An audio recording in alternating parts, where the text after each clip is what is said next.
frères et sœurs, puis tous ceux qui nous écoutaient en ligne, bienvenue. Je ne vous salue pas souvent en ligne, je n'ai pas cette habitude-là. Et je suis vraiment content d'être avec vous ce matin. Je suis content d'être membre d'Eva, mais je suis surtout content d'appartenir à la grande famille de Dieu, c'est-à-dire l'Église universelle. Et je suis très, très content d'être considéré comme son enfant. Et si j'appartiens à la grande famille de Dieu, c'est que voilà déjà 25 ans, par une belle soirée d'automne, comme c'est l'automne, c'était au mois d'octobre, je pense, Manon et moi, on était assis au Parc Howard, ici à Sherbrooke, et ce soir-là, le Saint-Esprit a parlé à nos cœurs, alors qu'on était en silence. Et dès le lendemain, je savais que là, je ne pouvais plus ignorer Dieu, je devais me convertir. Je le savais, c'était clair que je devais le faire. Et si je savais que je devais me convertir, je comprenais, en revanche, un peu moins, à cette époque-là, à quel point je devais me repentir. Mais j'étais prêt à faire le premier pas vers Dieu, et c'était clair pour moi que là, je ne pouvais plus continuer sur le même chemin. C'était clair comme de l'eau de roche. Puis quand je parle de continuer sur le même chemin, je fais surtout allusion à ma vision du monde. J'avais commencé, à cette époque-là, quelques semaines auparavant, à entamer une réflexion sérieuse sur ce qui n'avait jamais fonctionné dans ma vie. J'étais arrivé à Sherbrooke, à cette époque-là, depuis un peu moins d'1 an, complètement brisé, après, je dirais, un épisode particulièrement intense qui avait commencé par une psychose toxique, qui par la suite s'était développé dans un état dépressif qui m'apparaissait interminable. Bon, vous comprendrez que quand quelqu'un se ramasse dans une psychose toxique, alors que j'étais à prime abord supposément parfaitement sain d'esprit, ce n'était pas parce que j'avais trop bu de café ou trop de camomille. Toujours est-il que quand je suis arrivé à Sherbrooke et que j'ai rencontré Manon pour la première fois, Manon était déjà chrétienne, mais pas encore baptisée. Ça donne bien, on va avoir des baptêmes dans 2 semaines. Bon, Manon était baptisée catholique, oui, comme à peu près tout le monde de notre génération qui est née entre 1950 et 1970, mais elle n'était pas encore baptisée comme chrétienne née de nouveau. Donc, ma première expérience avec une communauté chrétienne évangélique, alors que moi j'étais encore païen à plein temps officiellement, était lors de la cérémonie de baptême de Manon. Elle trouvait que je faisais pitié, fait qu'elle m'a invité à sa cérémonie de baptême. Vous riez, mais c'est ça qu'elle m'a dit. Je dis, pourquoi tu m'as invité? Je trouvais que tu faisais pitié, tu ne filais pas. Pauvre petite bête. Je m'en souviens comme si c'était hier pour plusieurs raisons. La principale étant que pendant toute la cérémonie, je me sentais comme un extraterrestre. Mais rappelez-vous, je n'étais pas encore converti. À l'époque, André avait 53 ans, puis elle n'avait pas besoin d'une marchette pour se supporter. Puis je me souviens que pendant tous les baptêmes, elle était en plein milieu de la piscine creusée, à côté du pasteur. Puis pendant que les gens se faisaient baptiser, André priait, les yeux fermés, le bras levé dans les airs, regardant vers le ciel. Puis moi, je me disais, qu'est-ce que je fais ici? J'avais déjà vu ça dans un film, mais en vrai, c'était troublant, honnêtement. Là. Mais voyez-vous, les expériences malaisantes, en tout cas, ça a souvent été le cas dans ma propre vie, ont eu pour effet, pas toujours, mais assez souvent, de faire en sorte que je me posais des questions que je n'avais pas l'habitude de me poser. Et voyez-vous, au point où j'en étais à ce moment-là, je ne pouvais pas faire autrement que de me demander si ce n'était pas moi qui étais trop orgueilleux, en fait. Pour accepter qu'il y avait des gens qui puissent aimer Dieu au point de se faire baptiser en tant qu'adulte, puis pas juste ça, de s'abandonner comme je les voyais s'abandonner. Pour moi, c'était comme, c'est dérangeant, c'est malaisant, mais je me disais, en même temps, peut-être qu'ils ont compris quelque chose que moi, je ne veux pas comprendre. Parce qu'à ce moment-là, comme je vous ai dit, je n'étais pas encore converti, mais je n'étais pas non plus complètement fermé au point de ne pas croire que Dieu existait. Donc, on pourrait dire que je croyais en Dieu, mais je n'étais pas encore arrivé à l'étape de croire Dieu. C'est vous la nuance. D'où le titre de mon message ce matin. Donc, Effectivement, évidemment, il y a plein de monde qui croient en l'existence fort probable d'un Dieu, mais croire Dieu, c'est à un autre niveau. Croire Dieu, c'est croire ce que Dieu dit. Ce qui finit en bout de ligne par être totalement différent au niveau de ton engagement personnel. Celui qui croit Dieu, même en tant que nouveau croyant qui a encore pas mal de choses à apprendre sur qui est Dieu, acquiert déjà une sagesse qui est plus grande que celle que la majorité des incroyants, aussi intelligents et éloquents qu'ils peuvent être, possèdent. Il y a des gens sur cette terre qui sont brillants, qui sont sages aux yeux du monde, mais cette sagesse-là, aux yeux de Dieu, ça a très peu de valeur. Parce que voyez-vous, cette sagesse-là n'a même pas la valeur de sauver ta vie. Quand tu es croyant, tu comprends ça. Mais quand tu n'es pas croyant, tu n'en vois pas l'utilité. Pourtant, on va lire une partie du psaume 111, ensemble, les versets 7 à 10. Les œuvres de ses mains sont fidélité et justice. Toutes ses ordonnances sont véritables, affermies pour l'éternité, faites avec fidélité et droiture. Il a envoyé la délivrance à son peuple. Il a établi pour toujours son alliance. Son nom est saint et redoutable. La crainte de l'Éternel est le commencement de la sagesse. Tous ceux qui l'observent ont une raison saine. Sa gloire subsiste à jamais. Ce matin, peut-être que tu es assis et que tu te reconnais comme nouveau croyant. Et peut-être que tu es du genre à évaluer ta vie chrétienne en termes de longévité et de quantité de connaissances. J'aimerais juste te rappeler ce matin que pour Dieu, ce qui compte vraiment, ce qui a de la valeur à ses yeux, encore aujourd'hui, comme à l'époque où le psaume a été écrit, c'est que tu le craignes et que tu t'efforces de lui obéir. C'est ça qui a de la valeur à ses yeux. Et on s'entend, on en a déjà parlé, on le répète, pas que tu le craignes avec une peur qui va sortir pour te frapper à tout bout de champ, mais avec une saine et une sainte révérence à cause de qui il est, puis de ce qu'il a fait dans ta vie. C'est bien certain qu'il y a des gens qui sont des encyclopédies bibliques vivantes, mais qui transportent une sagesse qui n'a aucune valeur aux yeux de Dieu. Ces gens-là ont une connaissance historique de la Bible, de tous les livres, des personnages, du contexte. C'est des gens brillants, c'est des bols, comme on dit, mais ils n'ont aucune intention d'obéir à Dieu. Pour eux, c'est juste de la connaissance. Aux yeux de Dieu, cette sagesse-là ne sert pas à grand-chose. Elle sert à impressionner les hommes, mais aux yeux de Dieu, ça ne sert pas à grand-chose. Ça ne vaut pas grand-chose. Le mois dernier, j'ai commencé une étude personnelle du livre de Jérémie. Bon, le livre de Jérémie, c'est costaud. C'est 52 chapitres. Et il y a du matériel dans les chapitres. Il y a beaucoup de versets par chapitre. Et il y a effectivement tellement de stock là-dedans, comme on dit en bon québécois, que j'ai décidé de le lire paragraphe par paragraphe en m'accompagnant systématiquement avec un livre de commentaires bibliques sur l'Ancien Testament. Parce que sinon, il y a trop d'affaires là-dedans, il y a trop de symboles. Et honnêtement, je n'ai pas un collège biblique, moi, à n'en plus finir. Je veux comprendre vraiment qu'est-ce qui se passe dans la tête du prophète, pourquoi il dit ce qu'il dit, dans quel contexte il dit. Fait que je lis un petit paragraphe, je vais lire les commentaires, je continue, je vais lire les commentaires. Et, premièrement, j'aimerais vous dire que c'est fascinant. C'est fascinant dans le sens où, là, j'ai vraiment compris, je pense, ce que l'apôtre Paul veut dire dans 1 Corinthiens 10, quand il dit « Ces choses leur sont arrivées ». On parle du peuple hébreu, évidemment, parce que Jérémie, ça se passe à l'époque, c'est une tranche dans l'histoire du peuple hébreu. Alors, Paul dit « Ces choses leur sont arrivées pour servir d'exemple. Elles ont été écrites pour notre instruction, à nous qui sommes parvenus à la fin des siècles. » Ou à la fin des temps, ça dépend des versions bibliques que vous lisez. Jérémie est à l'époque où c'est une question de temps avant que Babylone envahisse Israël pour les amener en captivité pour une période de 70 ans. Écoutez, Jérémie là, est né environ, plus ou moins en 650 avant Jésus-Christ. Il est décédé plus ou moins en 585 avant Jésus-Christ. On n'est même pas au 1er siècle. Là.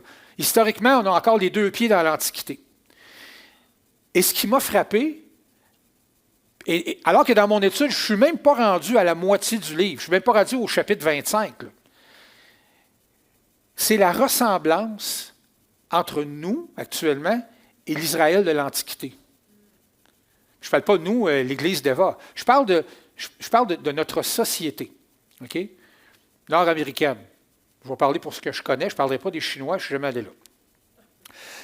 Je n'ai rien contre eux autres, mais quand je lisais Jérémie, et ce que Dieu disait à Jérémie à travers sa bouche au peuple, puis évidemment, toute la description de l'état moral d'Israël, c'est comme, je me dis, c'est nous autres. C'est exactement la même chose. C'est certain qu'il y a une différence culturelle. Mais le scénario de déchéance morale d'une société pourtant très bien organisée et privilégiée, parce qu'Israël l'était, ressemble au scénario dans lequel nous, on joue présentement. Fait qu'à travers la bouche du prophète Jérémie, Dieu compare sans cesse Israël à une prostituée. Autant au sens littéral qu'au sens figuré. Au sens littéral, parce que, évidemment, Israël, à l'époque, vivait dans une débauche sexuelle décomplexée. Mais au sens figuré, parce qu'Israël se tourne vers des dieux d'autres peuples dans le but d'obtenir des faveurs. En fait, c'était des cultes à des démons, à des dieux qui n'existaient pas. Une chose de sûre, c'est qu'à cette époque-là, des athées, je pense que ça n'existait pas.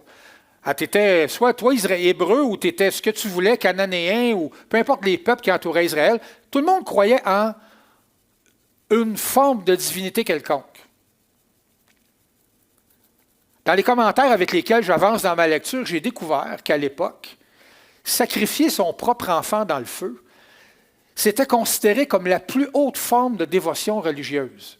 Et c'est normal parce que tu payais le prix fort. Là. Tu sacrifiais ton propre bébé. Là. Et Israël allait jusque-là dans ses pratiques, exactement comme les nations qui l'entouraient.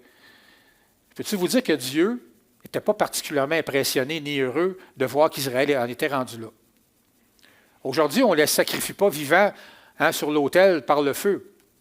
On les avorte alors qu'ils sont dans le ventre de leur mère, puis on se trouve toutes sortes de termes pour enterrer ça, interruption de grossesse, grossesse non désirée.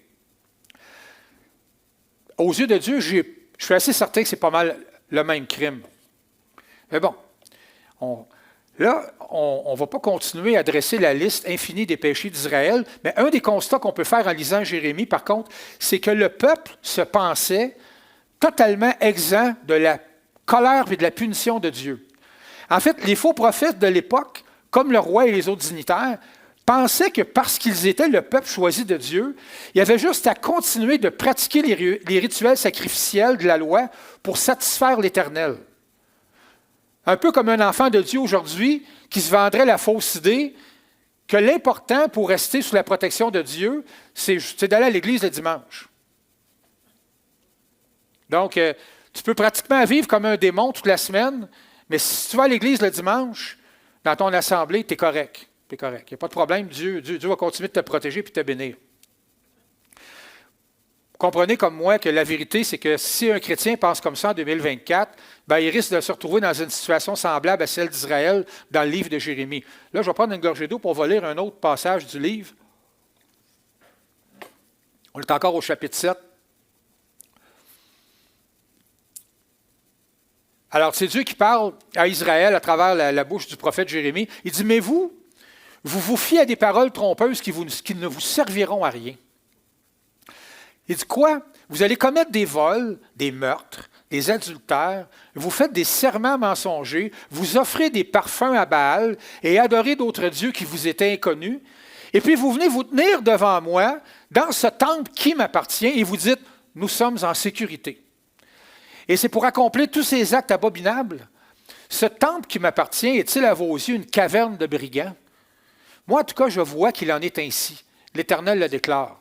Souvenez-vous que Jésus a utilisé précisément la même expression quand il est rentré à Jérusalem avec un fouet en corde, puis qu'il a vu qu'il y avait de la business qui se faisait dans le temple. Même expression. J'aimerais vous dire ici que le principe qui ressort de ce texte-là est intemporel.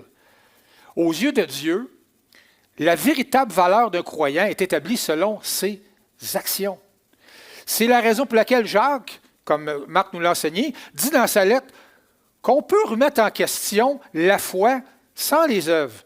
Avoir la foi, ça doit nécessairement être accompagné de gestes significatifs de la part de celui qui dit croire. Sinon, la foi, c'est comparable à un auto pas de roue. Ça reste un auto, mais ça ne sert à rien, ça va nulle part.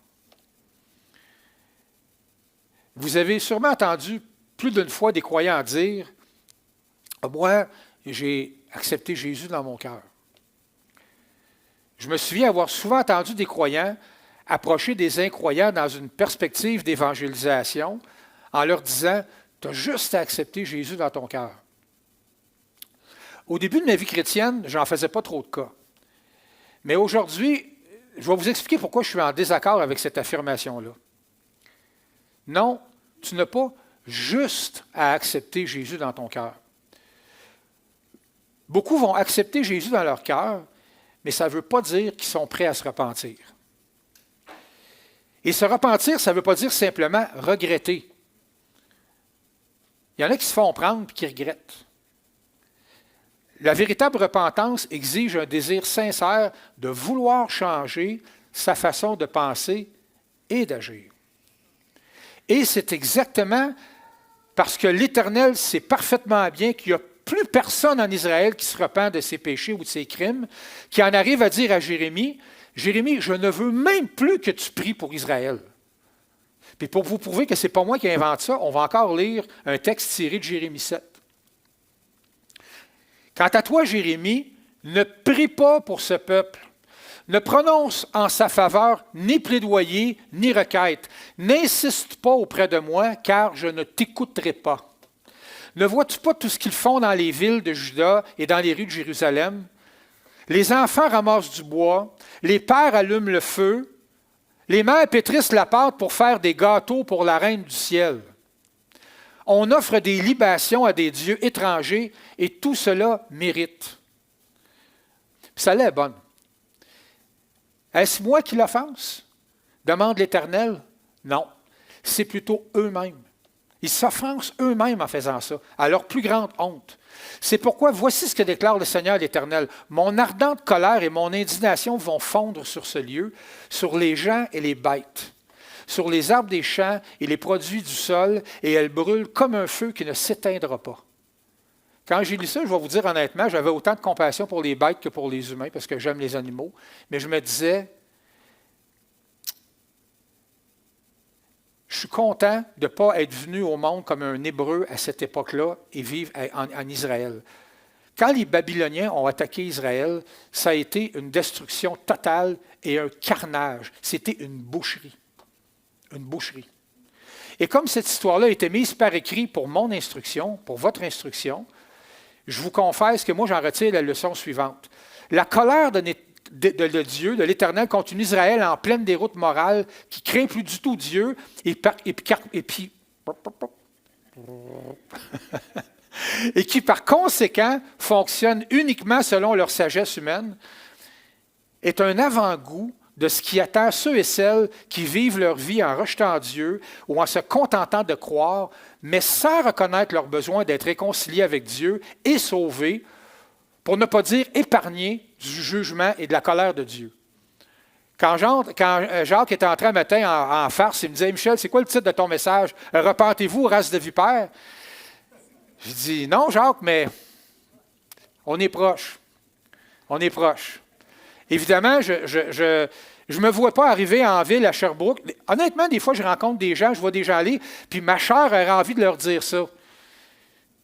Mais je sais que je n'ai pas la stature morale de le faire. Je ne suis pas Jean-Baptiste. Puis, par contre, j'aurais envie, j'utiliserais plutôt la phrase que Jésus a utilisée au début de son ministère, alors qu'il allait partout, puis qu'il disait « Repentez-vous, car le royaume de Dieu est proche. » Race de vipère, c'est un peu radical.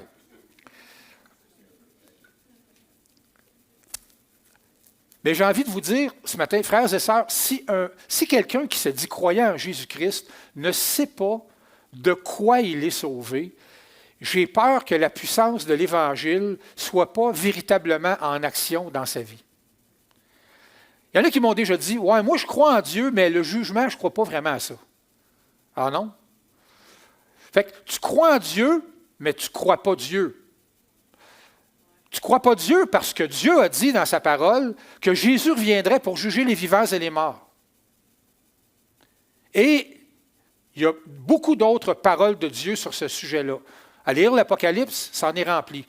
J'ai même entendu une femme récemment, sur Internet, je suis un ministère en ligne, il y avait une femme qui est arrivée dans cette vidéo-là, elle se disait pasteur, et elle affirmait en criant, parce qu'elle n'était vraiment pas de bonne humeur, elle faisait partie d'une église progressiste en tout cas, puis elle affirmait que le message central de l'Évangile, c'est l'amour. OK, attendons une minute. Le message central de l'Évangile, c'est l'amour. OK. Mais là, attention de ne pas tout mélanger. Question quiz. Est-ce que la Bible enseigne que Dieu est amour? Est-ce qu'on pourrait dire que c'est l'amour qui a motivé Dieu à s'incarner dans un corps semblable au nôtre pour venir vers nous? Est-ce qu'on peut dire ça? Est-ce que l'apôtre Paul a dit que si un croyant n'avait pas l'amour, il n'était rien? Est-ce que Paul a dit ça? Est-ce que c'est vrai ça? Okay. Est-ce que Jésus lui-même nous a recommandé de nous aimer les uns les autres comme lui-même nous a aimés? C'est vrai. Dernière question quiz. Soyez attentifs. Si quelqu'un vous demande si l'amour est le message central de l'Évangile et que ce serait le mot amour, qui le résumerait le mieux, est-ce que vous seriez à l'aise de répondre oui à cette question? Non? Moi non plus. Puis je vais vous expliquer pourquoi. C'est que le problème dans notre culture, en fait, le problème avec la définition de l'amour selon une grande partie de l'humanité, c'est que l'amour est souvent synonyme de ne pas dire la vérité ou d'agir contre la justice ou même la logique la plus élémentaire. Exemple, j'ai menti parce que je l'aimais, je n'ai pas voulu le blesser. J'ai rien dit, même si je savais que si ce qu'il faisait était mal et dangereux, je ne voulais pas qu'il se sente jugé, je l'aime trop. Ça vous dit quelque chose, ça? Pour beaucoup de gens, tout ce qu'ils ont retenu de Jésus, c'est que c'était un personnage qui aimait tout le monde inconditionnellement et qui ne jugeait personne. Évidemment, cette compréhension de la personne de Jésus s'explique par le fait que la très grande majorité de gens qui tiennent ce discours-là n'ont jamais même lu un seul livre du Nouveau Testament. Donc, pour utiliser une image que j'ai utilisée souvent, celle du buffet chinois, on choisit ce qui fait notre affaire, puis le reste, même s'il est pourtant là, on ne veut même pas le regarder. Aujourd'hui, ça n'intéresse que très peu de gens de connaître la vérité. Ce qui est intéressant, c'est-à-dire ce qui est important pour beaucoup de monde, c'est d'avoir raison. Moi, j'ai entendu dire un jour que Jésus a toujours été bon et gentil. That's it, that's all. Tu n'as pas le droit de me juger. Si Jésus était ici, il ne me jugerait pas lui, parce que lui, il m'accepte comme je suis. Ah bon. Jean 2, les versets 23 et 25. Pendant que Jésus séjournait à Jérusalem pour la fête de la Pâque, beaucoup de gens crurent en lui en voyant les signes miraculeux qu'il accomplissait. Mais Jésus ne se fiait pas à eux, car il les connaissait tous très bien. Oups. En effet, il n'avait pas besoin qu'on leur enseigne sur les hommes, car il connaissait le fond de leur cœur. Tiens. Est-ce que le texte n'est pas en train de nous dire que Jésus ici pose un jugement négatif sur le cœur de l'homme? Vous savez comme moi, si vous avez lu les évangiles, que Jésus a prononcé beaucoup de jugements moraux au visage de beaucoup de personnes, dont entre autres les pharisiens, les publicains. Mais Jésus ne s'est jamais empêché de dire à des gens ce qui était acceptable et ce qui ne l'était pas. D'ailleurs, Jésus, c'est le personnage qui a le plus parlé de l'enfer et du jugement dans les 4 évangiles. Maintenant, en me dirigeant lentement, mais sûrement vers la fin du message ce matin, j'aimerais rappeler à chaque frère et sœur qui sont en présentiel et ceux qui nous écoutent sur le web, que si dans ta vie tu as saisi, c'est important ce que je vous dis là, si tu as saisi que l'amour de Dieu, et donc selon Jésus, n'a rien à voir avec l'amour purement humain qui s'apparente plus à un monde de licornes ou de calinours, où tout le monde est beau, pur et gentil. Peu importe ce que tu traverses maintenant comme épreuve, peu importe ce que tu traverses maintenant comme épreuve, si tu crois Dieu, ce qui va bien au-delà de croire en Dieu, ça veut dire que tu crois aux promesses que Dieu fait à ceux qui se sont réellement repentis et qui ont placé leur confiance en Jésus-Christ. Si tu crois Dieu, tu crois que le don de vie que Dieu t'a fait ne se limite pas à ta vie en ce monde. On a souvent besoin de se faire rappeler l'Évangile, même si on est croyant. Mais on a besoin de se faire rappeler régulièrement aussi les promesses pour les croyants, pour les vrais croyants. Ça se peut qu'en tant que chrétien, ce matin, tu as probablement l'impression, et ça t'est sûrement déjà arrivé si tu n'es pas en train de le vivre présentement, tu as l'impression que parfois ta vie est vide de sens, qu'elle ne sert à rien, qu'elle est plate, qu'elle va nulle part. J'aimerais ce matin te rappeler, en fait, j'aimerais nous rappeler que nous vivons dans un monde qui n'a jamais été autant rempli de sons et d'images. Si Satan est le prince de l'air, il n'a jamais occupé l'air dans l'histoire autant qu'il l'occupe maintenant. Notre monde n'a jamais connu autant d'activités et de pression de performance de toutes sortes. Et donc, nos sens sont constamment sollicités et bombardés de stimulants qui, malheureusement, finissent par attaquer notre santé mentale. Dans l'histoire de l'humanité, il n'y a jamais eu autant de prescriptions d'antidépresseurs, d'anxiolytiques, d'antidouleurs de toutes sortes, de somnifères, en plus de toute la panoplie de drogues légales que tu peux acheter à la SQDC pour fumer ou à la SAC pour boire, que monsieur et madame tout le monde utilise allègrement chaque jour en quantité industrielle à travers la planète. Il n'y a jamais eu autant de consommation de drogue et d'alcool dans l'histoire de l'humanité qu'aujourd'hui. Notre monde, par conséquent, c'est tout à fait naturel à cause de ce que je viens de vous décrire, est rempli de gens qui combattent des épisodes de burn-out au travail, de dépression à différents niveaux, de troubles d'anxiété généralisés, de syndrome de fibromyalgie ou d'enfants qui reçoivent des diagnostics de TDAH avant même qu'ils soient capables de mémoriser l'alphabet. Dans certains milieux chrétiens, certains enseignent que tout ce que je viens de vous décrire sont des problèmes qui ne devraient pas affecter les croyants. Que l'Esprit Saint devrait être le remède ultime à tous les maux qui affectent l'âme humaine. C'est intéressant, c'est séduisant, mais c'est faux. C'est faux.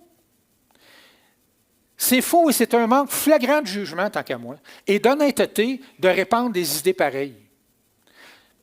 Charles Spurgeon, qui était un grand prédicateur britannique archi-connu au 19e siècle, on l'appelait le prince des prédicateurs, a souffert de problèmes de santé toute sa vie et de dépression majeure. Au 19e siècle, les antidépresseurs, ça n'existait pas, je pense. A.W. Tozer, un autre prédicateur que j'apprécie au plus haut point, c'est un grand prédicateur américain qui est considéré comme un des écrivains les plus pertinents et les plus prolifiques du 20e siècle. Souffrait également de dépression chronique. En fait, Tozer passait tellement d'heures en prière dans la présence de Dieu que beaucoup de monde le considérait comme un mystique des temps modernes. Mais est-ce que son mysticisme et sa dévotion l'ont empêché d'avoir des problèmes de santé mentale? Pas du tout. Savez-vous ce que Tozer faisait dans ses temps libres? Il embarquait. Tozer est mort dans les années 60 à Toronto, à 67 ans. C'est un Américain, mais il a terminé son ministère à Toronto. Et il s'assoyait il prenait un siège, il embarquait dans le tramway quelque part près d'où est-ce qu'il restait à Toronto, puis il passait sa journée en se promenant en tramway à lire la Bible et à lire Shakespeare. C'était ça son idée de se détendre, d'essayer d'avoir la paix. Sa femme trouvait ça un peu bizarre. Et cet homme-là n'a eu à peu près aucun contact avec ses enfants. On peut en dire autant de Leonard Ravenhill, qui est considéré comme un des grands prédicateurs du 21e siècle, qui passait 8 heures par jour à genoux en prière. Cet homme-là avait des problèmes de colère parce qu'il souffrait, il faisait de l'anxiété, puis ses enfants peuvent en témoigner, même encore aujourd'hui. Pourtant, c'est considéré comme un homme de Dieu extrêmement influent.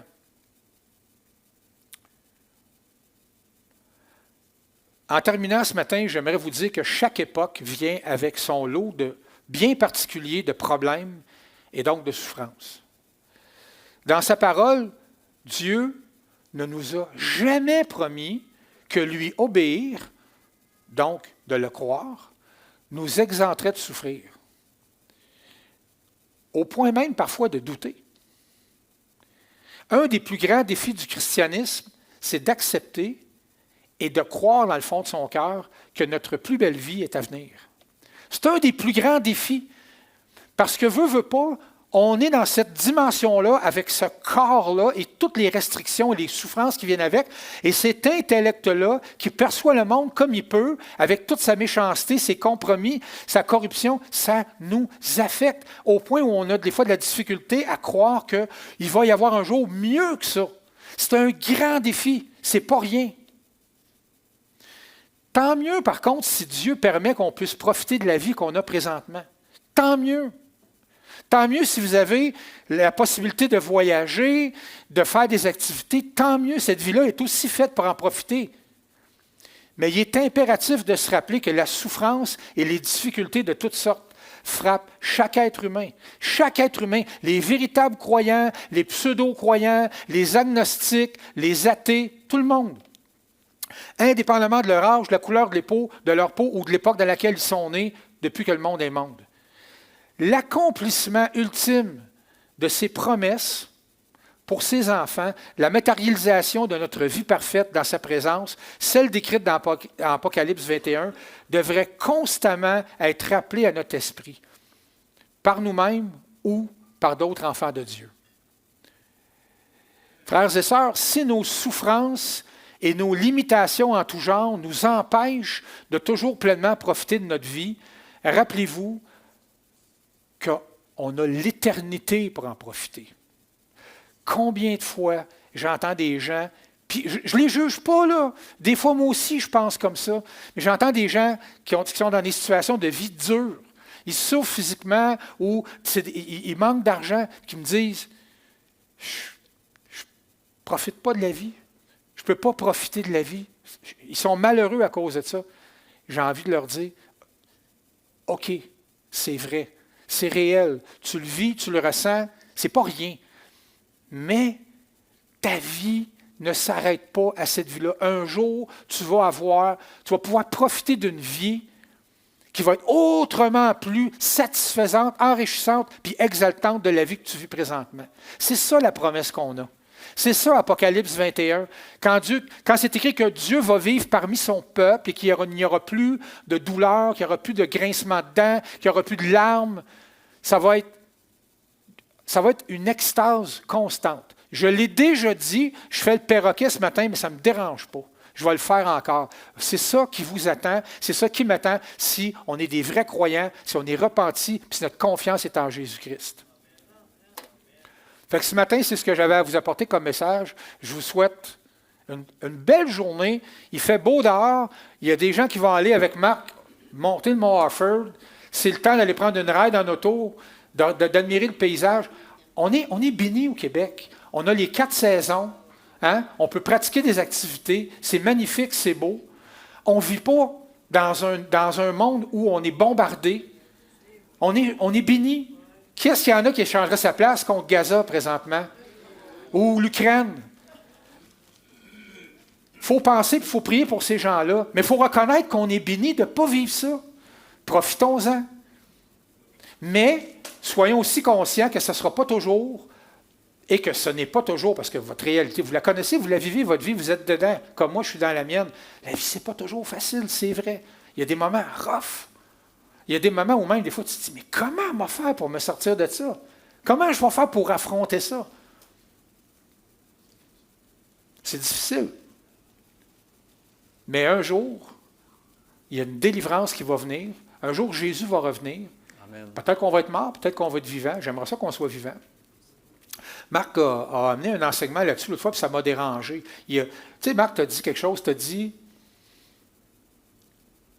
un croyant qui ne croit pas que Jésus peut revenir à tout moment, C'est peut-être un croyant qui est en danger. Je suis d'accord avec ça. Ça m'a shaké, ça. J'ai fait, c'est vrai, j'y pense pas assez souvent. Qu'est-ce qu'on en sait que Jésus ne reviendra pas dans une demi-heure ou dans 10 jours? On ne sait pas. On ne sait pas. Mais on sait que la parole dit que par les signes qu'on peut voir partout dans le monde, notre délivrance est proche. Merci de m'avoir écouté ce matin. Merci, je vous souhaite un super de beau dimanche. Merci.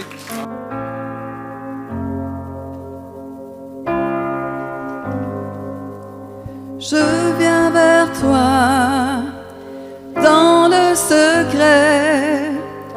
En ta présence, je veux rester. Tu es, tu seras toujours là.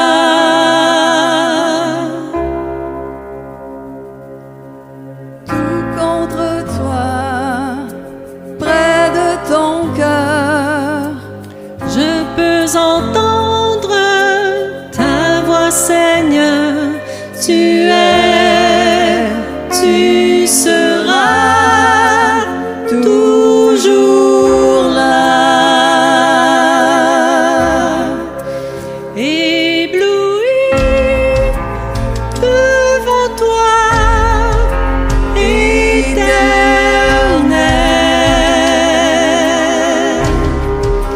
Ébahi par l'amour de ton ciel,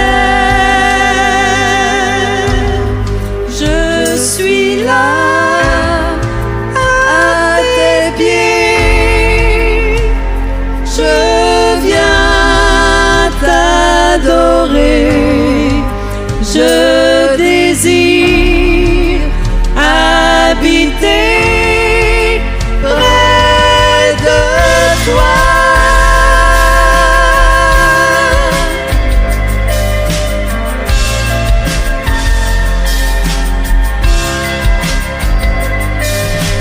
je vois ton bras, je sens ta main. Tu me protèges, tu me soutiens, tu es, tu seras toujours là.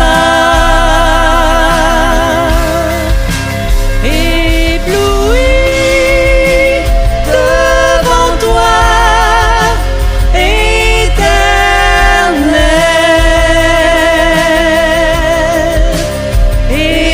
Ébahi par l'amour de ton ciel,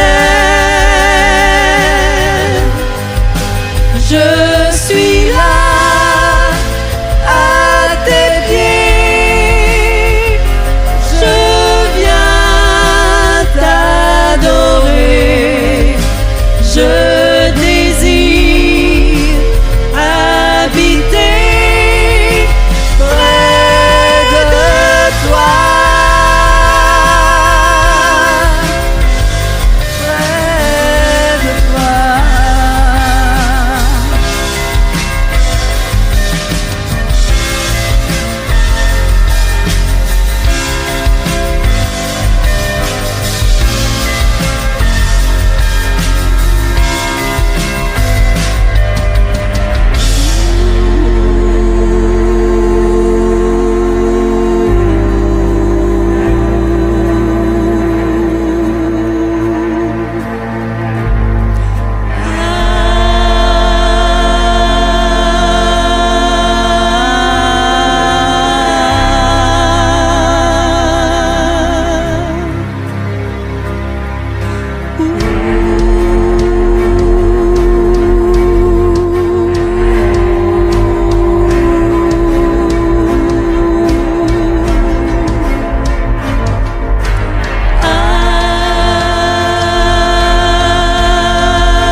je désire habiter près de toi.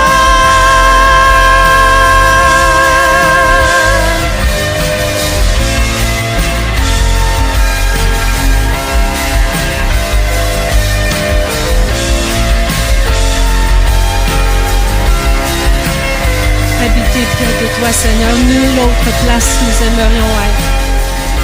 Et en ce moment même, nous sommes avec toi.